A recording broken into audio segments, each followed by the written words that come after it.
Hey guys, good afternoon. So we got through the afternoon and the market finally broke the 59.14 support. And so now it has an ability for the VIX to rise and the market again to explore lower, going into the overnight session and tomorrow. This is a pivotal moment. The Treasury auction today showed that the large amount of money sitting in that repo wall has not moved into the equity market despite the large 23% gain from that April low. So also, it appears that that money is going to stay in the overnight repo market, and out of the equity market and out of supporting the reshoring of manufacturing back to the United States. So that's a huge amount of capital that's being deployed for short term 4 or 5% interest versus much larger, you know, equity participation, lost opportunity that they could have gotten had they been participating in the equity market. So if they had moved that capital into the equity market, it would have excelled the rally. So now we're back in a stall situation, especially with the minutes that came out where Powell is clearly not supporting Trump's America First agenda, but his own globalist agenda and his war chest, I call it, the MMF money, repo money. So they're they've got money on the sidelines, not supporting what the President of the United States is trying to do, bringing in trillions of dollars into the United States to support jobs and the economy. So this is getting interesting. Get your popcorn out. But what we can do is map where we think the market might be moving. If it is going to be moving back down, then the lower ones are where this is likely to go, and that would be around 58.31 on the quarterly basis, or 57.62, 57.50, 57.48. This is your quarterly ones or 90-day ones. So that is where I'm thinking that we will be moving to. Let's pull up the monthly to see where we've got that. So we've got all the way down to 58.48 for the monthly twos. This monthly three did hold right there at 59.51. So we are going to be retracing back down 58.48. And our weekly level,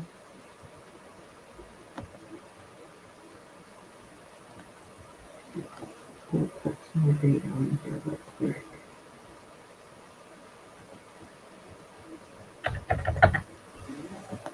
Here we go.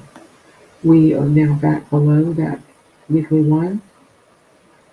And here was the prior week close at 58.91, or the prior week open.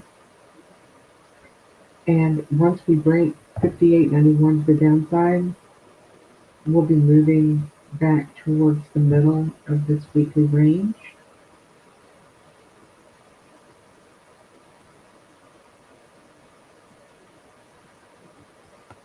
$58.17.43. So what do we have for our range left for the week? So with Jats, what is so wonderful about this is I can come and put a weekly distribution that will automatically adjust for the holidays.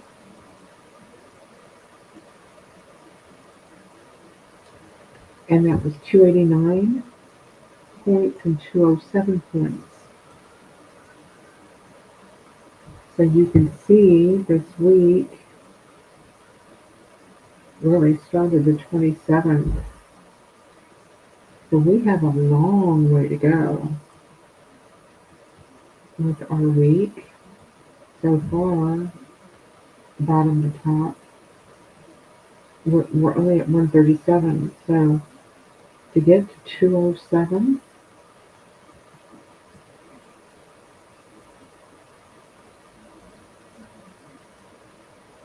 which would be 68% of the weekly range from the high, would get us right around 57.50, 57.45. So easily coming back to his May 23rd low and maybe Thursday, Friday. Could we get there 200 points in 2 days in a down move?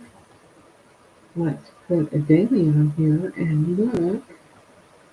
Might actually get some volatility Thursday and Friday. 76.50. So that's 150 points. What is the R ball? Is the R ball it could break out over the HR.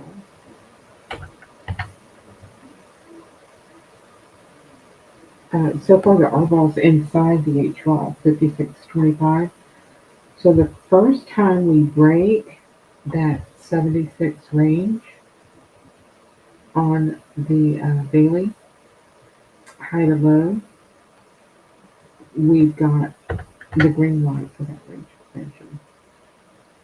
So, but yes, 150 points to 200 points, yeah, we could get easily down to this low and test it.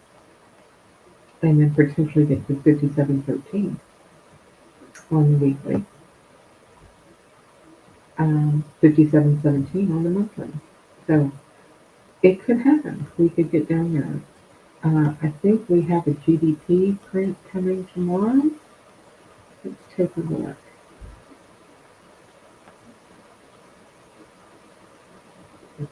Back Thursday and Friday. Yep, GDP tomorrow. So that could send the market down. We've got jobless claims, and then PCE. That is Powell's favorite. The Federal Reserve will use the PCE for their rate forecasting and cutting or rate hiking or justifying their rate hikes. So this is an interesting report too because it's from the BEA, Bureau of Economic Analysis, and those are PhDs who love. Um, I don't want to get myself in trouble, but they can get creative.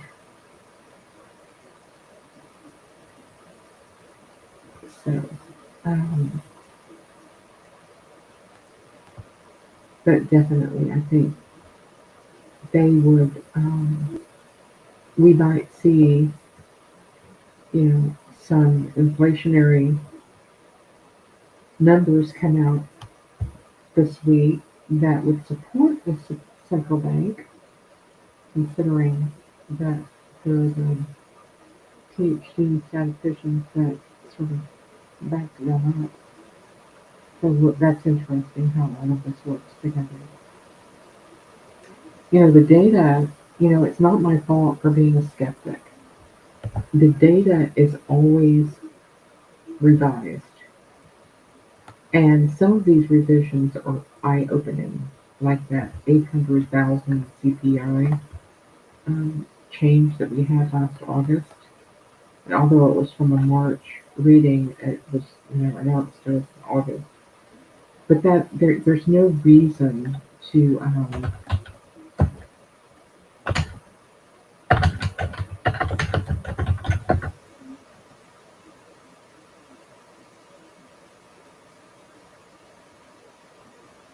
um, had such a large discrepancy in the data that's being reported.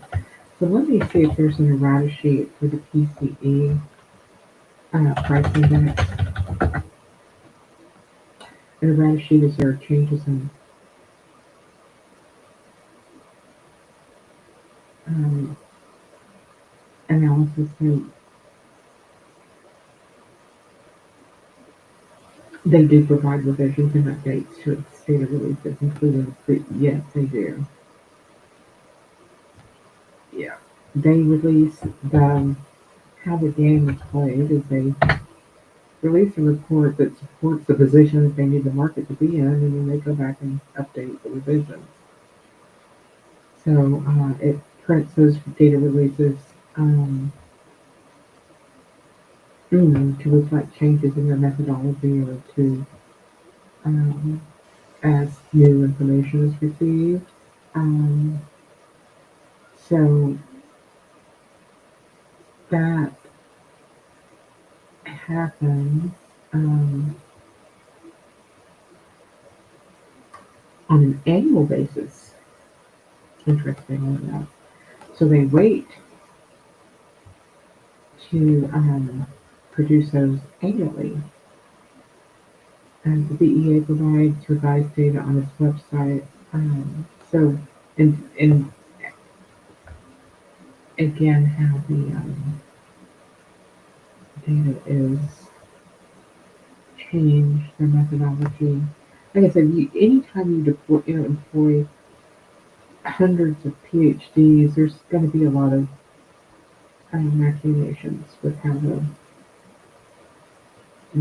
the methods of collecting, interpreting, and producing the data occurs. I guess I'm saying that politely. All right. So we'll have to ask ChatGPT to go through these changes and revisions and see if anything stands out or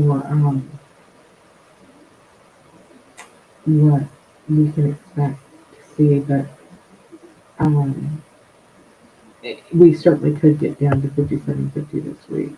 It's within that point range.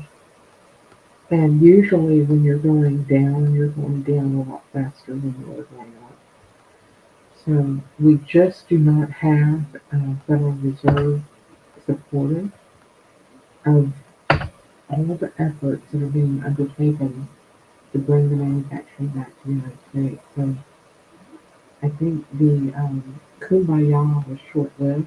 It lasted a day for the media to be posting articles supportive of this rally. I do think we're going to get this pullback. And from the repo market, the auction today of the 5-year note and the other two shorter term rate notes, it's not moving, it's not budging. The money is still sitting there. It is in a fixed, closed loop. And that is money that Powell can keep there indefinitely to hurt his position forward.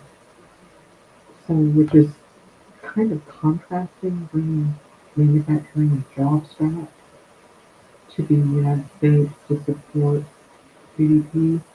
You would think it would be in contravention of that, but we'll see how all this plays out. I I support the manufacturing coming back to the United States. I won't make any bones about it. We never should have offshored those jobs or the supply chains, and need to get a lot of it back. I'm not saying everything has to come back, but there needs to be a good amount that needs to come back. So I very much applaud the efforts to do that and think it's the right course. So we can all have different opinions on it and hopefully a respectful dialogue. If I know that my views may seem a little bit um, contrarian to what a lot of the other financial fund managers may be thinking. But it's always a good thing to have your supply chains localized and available especially for, emergency situations like we found ourselves in with COVID, um, and all of those ships parked off the ports. Um, so, all right, so we have a opportunity to get some volatility over the next few days, and so we'll reframe our focus on defense of where that might be. Your threes, you're way down at 5181 on the bottom of this monthly distribution. There's no way, I don't believe that's going to happen. In fact, breaking that monthly one at 5717 is going to take a lot, and that probably won't happen this week, given the 200-point range or that we've got, 5700 probably about as low as it will go this week. Um, and let's see if we can catch a bid on this second retest of monthly one if it does make it past the monthly two. 5850, 5848, first line of defense, 5717, second line, and then there's always the monthly need in case it gets challenging. All right, guys, I hope y'all have a really nice evening and keep your powder dry, and we'll see you in the morning. Um, Thank you very much. We'll talk to you later. Have a good night.